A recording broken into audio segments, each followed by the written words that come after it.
Alô, amigos e amigas, esse é o programa Agenda Econômica, que hoje vai analisar a situação do setor elétrico brasileiro.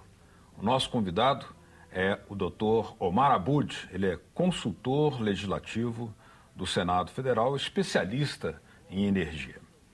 A sociedade brasileira ainda carrega marcas do racionamento de energia em 2001. Desde então, o governo adotou políticas de estímulo para o setor energético, como instalações de hidrelétricas, renovação antecipada de concessões e também o programa Luz para Todos. Graças a essas medidas, o acesso à energia elétrica atingiu 97,8% de cobertura em 2010. No entanto, o crescimento significativo do consumo exige novos investimentos. De acordo com o Plano Decenal de Expansão de Energia 2022, até lá o consumo de energia elétrica deverá aumentar 51% e deve-se investir cerca de 26 bilhões de reais por ano em geração e transmissão. Mas será que esse investimento vai ser suficiente?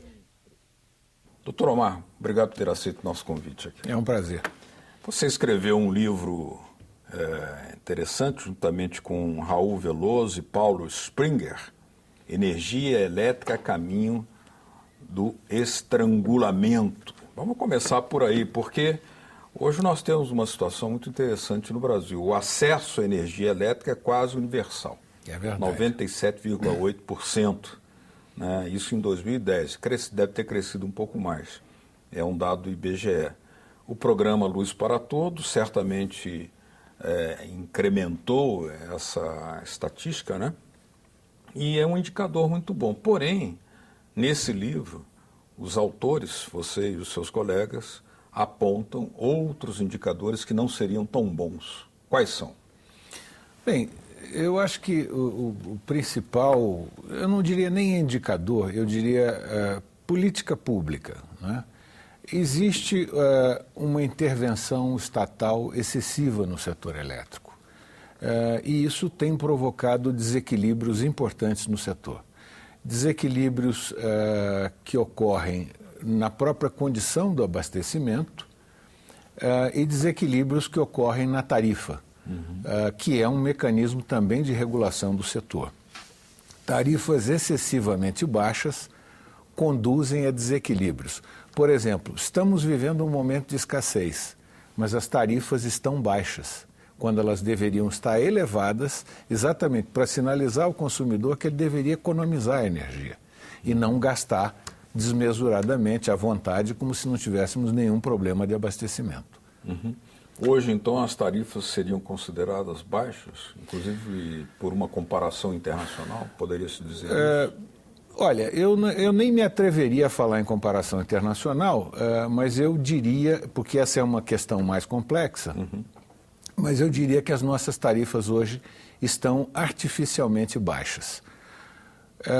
Por quê?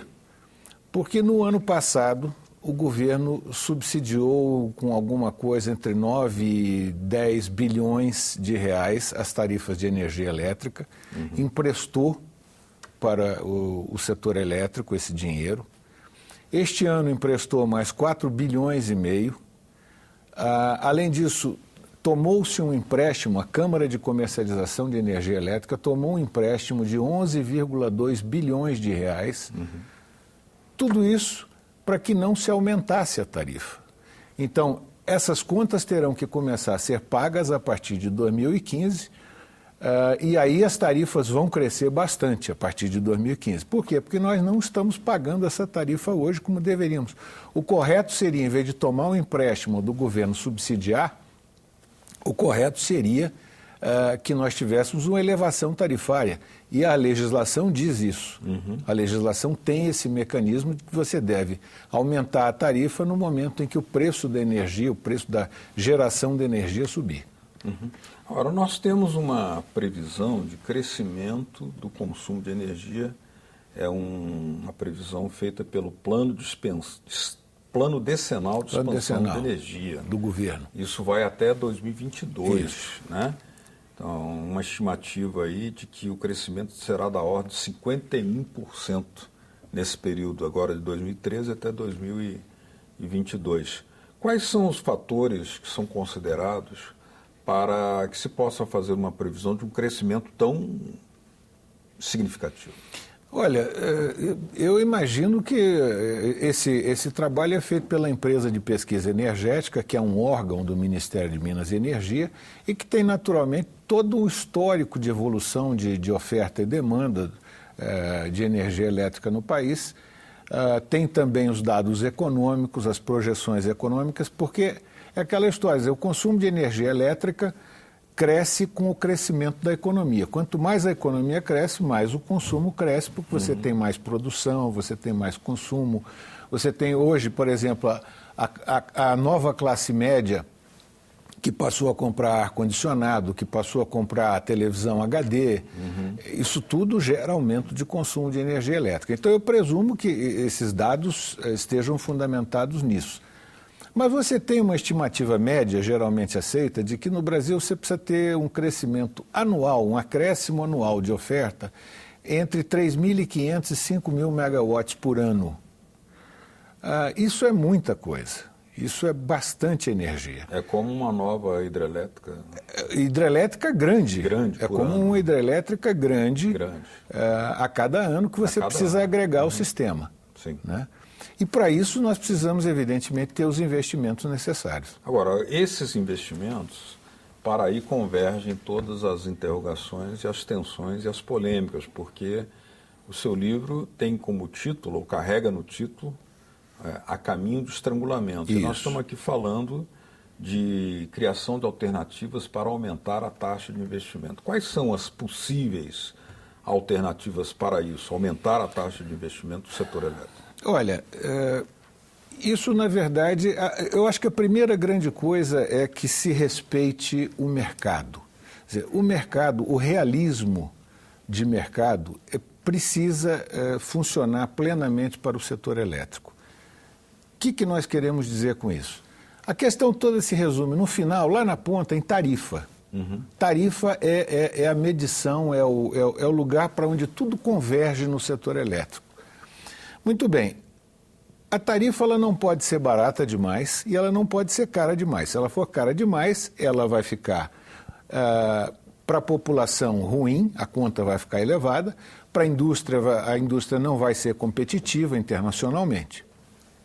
De outra parte, ela também não pode ser excessivamente barata, porque senão ela não remunera o investimento. Então nós temos uma equação que diz o seguinte, a tarifa deve ser a mais barata possível, né? E que sirva para remunerar o investimento de quem investe no setor, do empresariado do setor, seja ele estatal, seja ele privado. Né? Então, essa é uma regra de ouro, isso é uma coisa fundamental que não pode ser abandonada, tem que ser perseguida.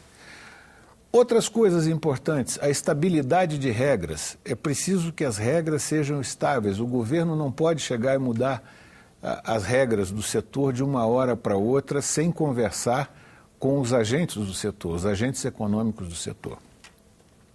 Outra coisa relevante é que você tenha, por exemplo, a questão do licenciamento ambiental bem resolvida. Um empresário hoje entra no setor para fazer uma usina, para fazer uma linha de transmissão, e ele não sabe quanto tempo ele vai levar para conseguir o licenciamento ambiental daquele empreendimento. Isso gera custo.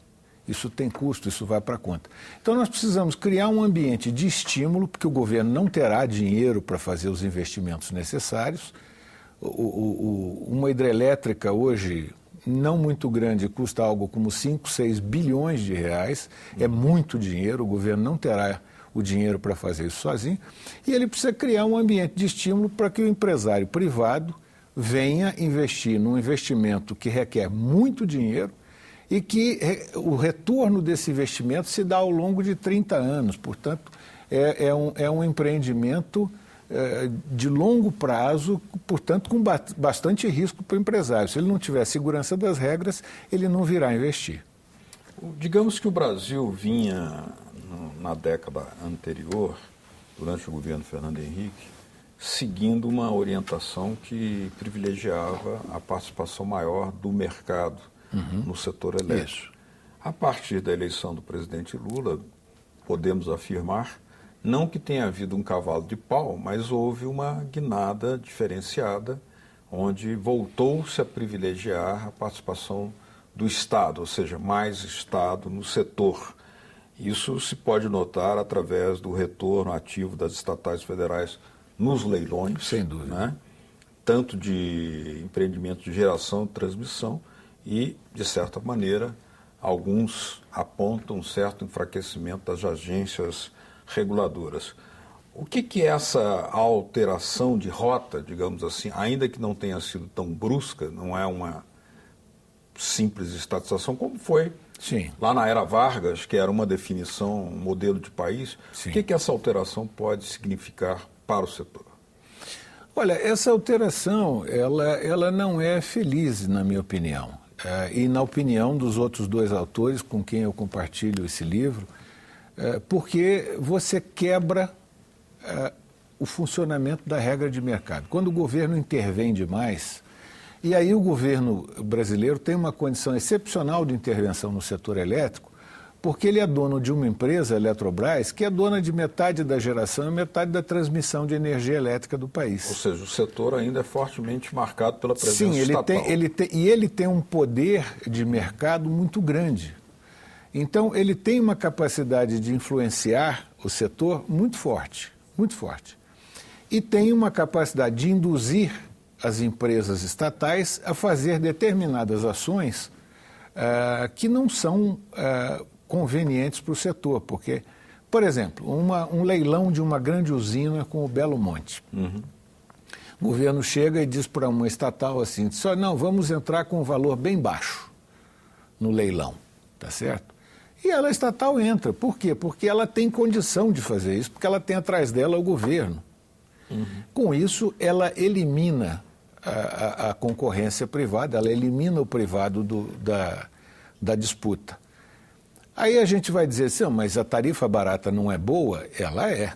Só que essa empresa, ela vai ter que ser posteriormente ou financiada pelo BNDES, a taxas que quem paga é o contribuinte, ou o governo vai ter que aportar dinheiro à Eletrobras, como faz de quando em quando, e esse dinheiro é o dinheiro do contribuinte. Então, é preciso acabar com a ilusão. Quem paga a conta, na verdade, ou é o consumidor ou é o contribuinte. Mas no livro há a descrição, por exemplo, de conflitos. Conflitos, na verdade, que são conflitos de interesse do governo, como que tem a sua condição de formulador de políticas estratégicas Sim. para o setor, né? E, além disso, é o controlador da Eletrobras. Mas essa operação, ou seja, esse gerenciamento desses conflitos, parece, pela leitura do livro, que vocês avaliam como extremamente prejudicial ao país e ao setor. Porque, veja bem, o governo é parte interessada no processo, quando ele deveria ter um papel neutro. Mas em muitos países é o setor estatal que cuida de mas áreas tão importantes como essa. Mas isso quando há claramente uma opção estatal. No momento em que você coloca um agente com o poder de mercado que tem a Eletrobras para competir com outros agentes, talvez fortes também, mas não tão quanto ela, e que não tem vamos dizer, o respaldo do governo atrás de si, esses outros agentes vão ficar intimidados, não vão ter coragem de investir, como investiriam numa situação em que eles soubessem que o governo é um agente neutro no processo de regulação. Será que o governo está fazendo uma trajetória de retorno suave ao caminho estatal?